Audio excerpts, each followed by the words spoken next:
ఒక్కసారి ఆలోచించండి. కొన్ని లక్షల ఎగ్జామ్ పేపర్లు, వాటిని దిద్దడానికి వేల గంటల కష్టం, మరి ఆ ప్రాసెస్లో ఒక్క చిన్న తప్పు జరిగినా ఒక స్టూడెంట్ భవిష్యత్తు ఏమైపోతుందో? ఇది ఆంధ్రప్రదేశ్లో ఎగ్జామ్ వాల్యుయేషన్లో చాలా ఏళ్లుగా ఉన్న ఒక పెద్ద ఛాలెంజ్. కానీ ఇప్పుడు ఒక కొత్త టెక్నాలజీ ఈ మొత్తం ప్రాసెస్నే మార్చేబోతోంది. మరి ఈ మార్పు స్టూడెంట్స్ భవిష్యత్తు మీద ఎలాంటి ప్రభావం చూపిస్తుందో ఇప్పుడు వివరంగా చూద్దాం. ఈ మార్పుకు మూలం ఈ అధికారిక ఆదేశం. దీని పేరు SSC marks entry system through tablet devices. ఇది కేవలం ఒక సర్క్యులర్ కాదు, మొత్తం వాల్యుయేషన్ టీం పనిచేసే విధానాన్ని మార్చేసే ఒక blueprint. Deputy camp officer దగ్గర్నుంచి chief examiner, assistant examiner, special assistant examiner వరకు ప్రతి ఒక్కరి రోల్స్ ఈ కొత్త డిజిటల్ సిస్టంలో ఎలా మారాయో చూద్దాం. సో అసలు సమస్య ఇదే కదా. లక్షల కొద్దీ ఆన్సర్ షీట్స్, వేల మంది సిబ్బంది, చాలా తక్కువ టైం. అయినా ఒక్క మిస్టేక్ కూడా జరగకూడదు. ఎలా సాధ్యం? వినడానికి అసాధ్యం అనిపించొచ్చు, కాని ఈ కొత్త డిజిటల్ సిస్టమ్ సరిగ్గా ఈ ఛాలెంజ్ను ఎదుర్కోవడానికే డిజైన్ చేయబడింది. సెక్షన్ 1 పరీక్షలకు ఒక కొత్త శకం. సో మనం పేపర్ల కట్టల నుంచి డిజిటల్ టాబ్లెట్స్కి ఎలా మారామో చూద్దాం. ఇది జస్ట్ ఒక టెక్నాలజీ అప్గ్రేడ్ మాత్రమే కాదు, వాల్యుయేషన్ ప్రాసెస్లోనే ఒక కొత్త చాప్టర్ అన్నమాట. అసలీ మార్పు ఎందుకొచ్చింది? పాత పద్ధతి గుర్తుందా? మార్కులు టోటల్ చేయడంలో తప్పులు, బోలెడంత టైం వేస్ట్, అసలు ట్రాన్స్పరెన్సీ ఉండేది కాదు. ఈ కొత్త సిస్టమ్ ఈ ప్రాబ్లమ్స్ అన్నిటికీ చెక్ పెట్టడానికే వచ్చింది. ముఖ్యంగా 3 విషయాల మీద ఫోకస్ పెడుతుంది: యాక్యురసీ, స్పీడ్, ఇంకా ట్రాన్స్పరెన్సీ. సెక్షన్ 2 డిజిటల్ క్యాంప్ తయ్యారీ. ఈ పెద్ద డిజిటల్ మిషన్ని రన్ చేయడానికి బ్యాక్గ్రౌండ్లో ఎలాంటి ప్రిపరేషన్స్ జరిగాయో చూద్దాం. ప్రతి వాల్యుయేషన్ క్యాంప్ను ఒక హైటెక్ హబ్గా ఎలా మార్చారో ఇప్పుడు తెలుసుకుందాం. ఇది ఈ మొత్తం సిస్టమ్కి డిజిటల్ బ్యాక్బోన్ లాంటిది. అసలు వాల్యుయేషన్ మొదలవక ముందే డీజీఈ ఆఫీస్ అన్నీ రెడీ చేసి పెడుతుంది. ప్రతి ఆన్సర్ షీట్ బార్కోడ్, ప్రతి స్టాఫ్ మెంబర్ ఐడి, ప్రతి క్యాంప్ డీటెయిల్స్ అన్నీ కూడా ఒక సెంట్రల్ సర్వర్లో స్టోర్ అయి ఉంటాయి. దీనివల్ల ప్రతి స్టెప్లోనూ ట్రాకింగ్ చాలా పక్కగా జరుగుతుంది. ఒక్కో క్యాంపులో ఏకంగా 400 టాబ్లెట్లు. ఇది చిన్న నెంబర్ కాదు కదా. అంటే 100 మంది ఒకేసారి ఏ ఇబ్బంది లేకుండా డిజిటల్గా వర్క్ చేయొచ్చన్నమాట. ఈ ఆపరేషన్ స్కేలే ఎంత పెద్దదో ఈ ఒక్క నెంబర్ చూస్తేనే అర్థమవుతుంది. మరి ఆ 400 టాబ్లెట్సు స్మూత్గా పనిచేయాలంటే కావాల్సింది స్పీడ్. అదే ఈ 200 MBPS ఇంటర్నెట్. ఇది జస్ట్ ఒక ఇంటర్నెట్ కనెక్షన్ కాదు, డేటా కోసం వేసిన ఒక సూపర్ హైవే లాంటిది. దీనివల్ల మార్కులు ఎంటర్ చేసిన సెకండ్లలోనే అవి సేఫ్గా సర్వర్కి చేరిపోతాయి. ఒక్క బిట్ డేటా కూడా లాస్ అవ్వకుండా, లేట్ అవ్వకుండా ఇది చూసుకుంటుంది. ఇంకా టెక్నికల్ ప్రాబ్లమ్స్కి అస్సలు ఛాన్స్ ఇవ్వకూడదు. అందుకే ప్రతి క్యాంప్లో ఒక డెడికేటెడ్ వైఫై ఇంజనీర్ ఉంటారు. వాళ్ల పని ఒకటే: నెట్వర్క్ను కంటిన్యూస్గా మానిటర్ చేయడం. ఏ చిన్న ప్రాబ్లం వచ్చినా వెంటనే దాన్ని ఫిక్స్ చేసి ప్రాసెస్ ఎక్కడా ఆగకుండా చూసుకోవడం. సెక్షన్ 3 ఒక జవాబు పత్రం ప్రయాణం. దీన్ని ఒక డిజిటల్ రిలే రేస్లా ఊహించుకుందాం. ఇక్కడ ఆన్సర్ షీట్స్ బండిల్ అనేది రిలే బాటన్ అన్నమాట.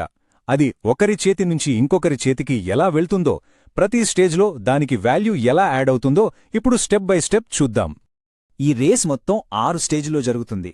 ఫస్ట్, చీఫ్ ఎగ్జామినర్ బండిల్స్ని కలెక్ట్ చేస్తారు.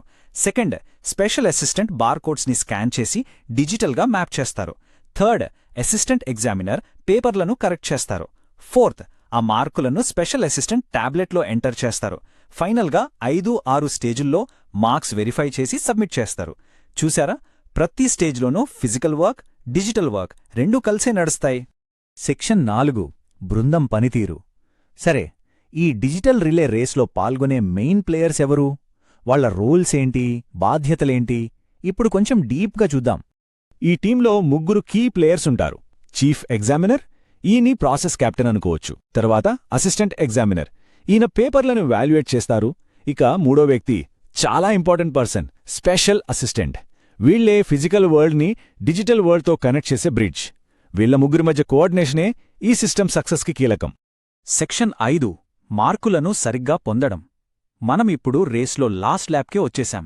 ఇక్కడే యాక్యురసీ చాలా ముఖ్యం. మరి పొరపాట్లు జరిగితే వాటిని ఎలా సరిచేస్తారు?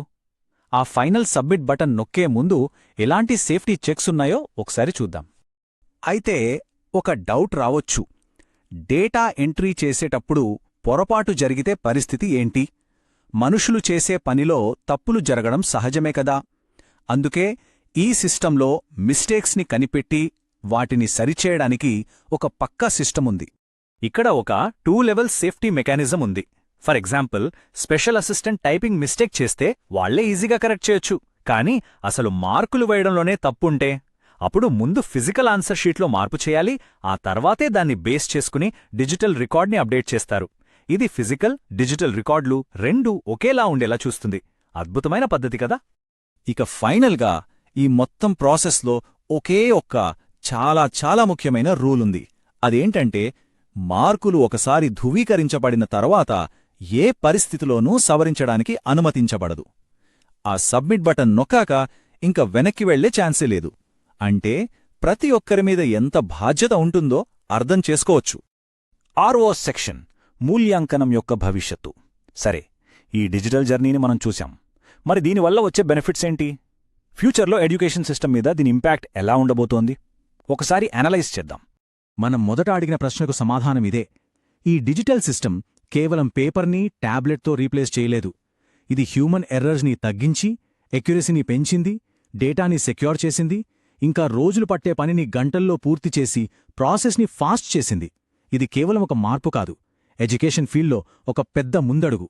ఆంధ్రప్రదేశ్ ఎగ్జామ్ వాల్యుయేషన్ని సక్సెస్ఫుల్గా డిజిటలైజ్ చేసింది. ఇది కేవలం ఒక ప్రారంభం మాత్రమే. ఇప్పుడు మనం ఆలోచించాల్సిందేంటంటే, అటెండెన్స్, అడ్మిషన్ ప్రాసెస్లు, చివరికి క్లాస్ రూమ్ టీచింగ్, ఇలాంటి మరెన్నో పాత పద్ధతులు ఈ డిజిటల్ విప్లవానికి సిద్ధంగా ఉన్నాయా? ఎడ్యుకేషన్ ఫీల్డ్లో నెక్స్ట్ పెద్ద మార్పు ఎక్కడ రాబోతోంది? ఆంధ్రప్రదేశ్లో లక్షలాది మంది విద్యార్థులు రాసే పరీక్షలు, వాటి జవాబు పత్రాలను దిద్దే ప్రక్రియలో వచ్చిన ఒక టెక్నాలజీ విప్లవం గురించి ఈరోజు మనం వివరంగా చూద్దాం. పేపర్ల మూల్యాంకనంలో ఇది ఎంత పెద్ద మార్పు తీసుకొచ్చిందో తెలుసుకుందాం. సరే, మరి ఈ ప్రయాణంలో మనం ఏం చూడబోతున్నాం? ముందుగా అసలు ఈ డిజిటల్ సిస్టమ్ ఎందుకు అవసరమైంది? ఆ తర్వాత సిస్టంలోకి ఎలా వెళ్ళాలి? ఆన్సర్ షీట్లను ఎలా బండిల్ చేస్తారు? మార్కులు ఎలా ఎంటర్ చేస్తారు? ఇక చివరగా అంతా కరెక్టుగా ఉందో లేదో ఎలా చెక్ చేస్తారు? ఇలా స్టెప్ బై స్టెప్ తెలుసుకుందాం. మొదటగా అసలు సమస్య ఏంటో చూద్దాం. ఒక్కసారి ఊహించుకోండి, లక్షల కొద్దీ జవాబు పత్రాలు. వాటిని ఒక్కొక్కటిగా చేత్తో దిద్దాలి, మార్కులు వెయ్యాలి, మళ్ళీ వాటన్నిటినీ కూడాలి. ఎంత టైం పడుతుంది? మధ్యలో చిన్న చిన్న పొరపాట్లు జరగడానికి ఎంత ఆస్కారం ఉంటుంది? సరిగ్గా ఈ సవాళ్లను ఎదుర్కోవడానికే ఈ డిజిటల్ వ్యవస్థను తీసుకొచ్చారు. అసలు సమస్య అంతా ఇక్కడే ఉంది. ఇంత పెద్ద సంఖ్యలో ఉన్న పరీక్షా పత్రాలను వేగంగా, ఎలాంటి తప్పులు లేకుండా మూల్యాంకనం చేయటం ఎలా సాధ్యం? ఈ ప్రశ్నకు సమాధానమే మన తర్వాతి స్లైడ్. దీనికి ఆంధ్రప్రదేశ్ ప్రభుత్వం లీప్ యాప్తో ఒక అద్భుతమైన పరిష్కారాన్ని తీసుకొచ్చింది. ఇది ఏదో మామూలు యాప్ కాదు, మొత్తం మార్కుల నమోదు ప్రక్రియను టాబ్లెట్ల ద్వారా డిజిటల్గా మార్చేసే ఒక కంప్లీట్ సిస్టమ్ అన్నమాట. దీనివల్ల సమయం ఆదా అవడమే కాదు, ఖచ్చితత్వం కూడా బాగా పెరుగుతుంది. అయితే ఇంత గొప్ప సిస్టమ్ అంటున్నారో, మరిది ఎలా పనిచేస్తుంది? ఏ టెక్నాలజీకైనా భద్రతే మొదటి మెట్టు కదా. ఈ ప్రాసెస్లో ఫస్ట్ స్టెప్ ఏంటంటే, అధికృత సిబ్బంది మాత్రమే సిస్టంలోకి సురక్షితంగా లాగిన్ అవ్వడం. చూడండి, సిస్టంలోకి వెళ్లడం చాలా సులభం. టీచర్లు వాళ్ళ వివరాలు ఇచ్చి ఎస్ఎస్సి మార్క్స్ ఎంట్రీ ఆప్షన్ను సెలెక్ట్ చేసుకుని ప్రొసీడ్ బటన్ క్లిక్ చేస్తే చాలు. ఈ 3 సింపుల్ స్టెప్స్తో సెక్యూర్గా సిస్టంలోకి వెళ్ళిపోవచ్చు. ఇక్కడ చూడండి, యాప్ నిజంగా ఎలా ఉంటుందో మనకు కనిపిస్తోంది. ఎడమవైపు లాగిన్ స్క్రీన్, కుడివైపు డాష్బోర్డ్. ఇక్కడి నుంచి టీచర్లు మార్కులు ఎంటర్ చేయడానికి కావాల్సిన ఆప్షన్ను ఈజీగా సెలెక్ట్ చేసుకోవచ్చు. దీన్ని ఎంత సింపుల్గా డిజైన్ చేశారో కదా. సరే, లాగిన్ అయితే అయిపోయాం. ఇప్పుడు అసలు మ్యాటర్కొద్దాం. మన చేతుల్లో ఉన్న వేల కొద్ది ఆన్సర్ షీట్లను ఈ డిజిటల్ సిస్టమ్కి ఎలా కనెక్ట్ చేస్తారు? ఇక్కడే అసలైన టెక్నాలజీ ఉంది. ఈ ప్రాసెస్లో అన్ని ఆన్సర్ షీట్లను కొన్ని గ్రూపులుగా విడదీస్తారు. ప్రతి గ్రూపును ఒక యూనిట్గా చూస్తారు. ఈ ఆర్గనైజేషన్లో మొదటి యూనిట్నే కంట్రోల్ బండిల్ అని పిలుస్తారు. అసలు ఈ కంట్రోల్ బండిల్ అంటే ఏంటి? సింపుల్గా చెప్పాలంటే, ఇది మనం చేత్తో పట్టుకున్న పేపర్ల కట్టెకి ఒక డిజిటల్ ఫోల్డర్ లాంటిది. ప్రతి బండిల్కి ఒక యునిక్ బార్కోడ్ ఉంటుంది.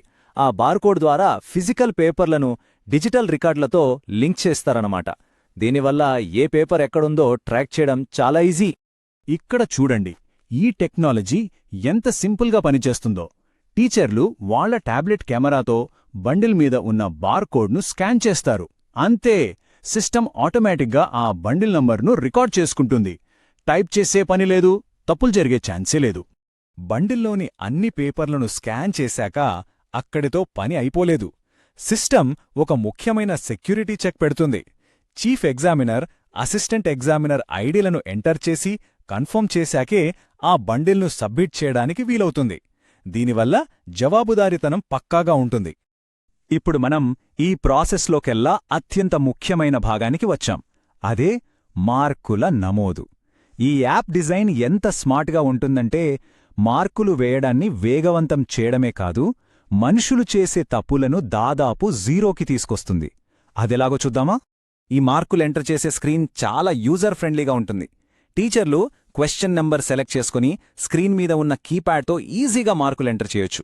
రాయని ప్రశ్నలకు ఎన్ఏ అని పెట్టడం, అరమార్కు లాంటివి కూడా కరెక్ట్గా ఇవ్వడం అన్నీ చాలా సింపుల్. ఈ డిజైన్ వల్ల తప్పులు బాగా తగ్గుతాయి.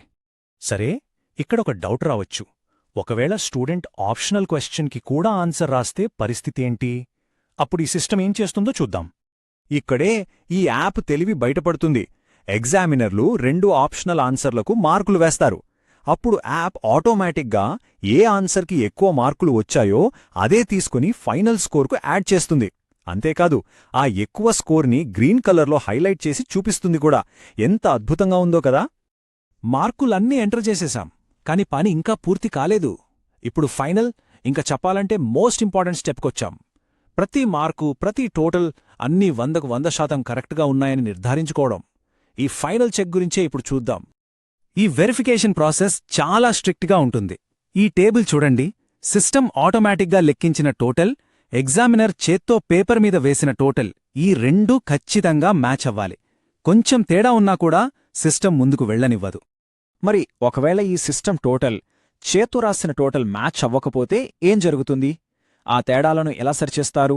ఈ ప్రశ్నకు సమాధానమే ఈ సిస్టమ్ పారదర్శకతకు నిదర్శనం.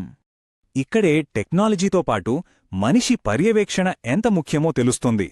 ఏవైనా తేడాలొస్తే స్పెషల్ అసిస్టెంట్ దాన్ని మళ్లీ చెక్ చేసి పొరపాటు డేటా ఎంట్రీలో జరిగిందా లేక చేత్తో కూడటంలో జరిగిందా అని కనుక్కుంటారు. అవసరమైతే ఫిజికల్ ఆన్సర్ షీట్లో మార్పులు చేశాకే ఫైనల్ స్కోర్ను కన్ఫర్మ్ చేస్తారు.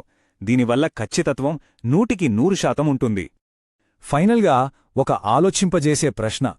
ఈ డిజిటలైజేషన్ ద్వారా మనం కేవలం పాత సమస్యలనే ఆన్లైన్లోకి తెస్తున్నామా, లేక రాబోయే తరాల విద్యార్థుల కోసం నిజమైన పరిష్కారాలను అందిస్తున్నామా?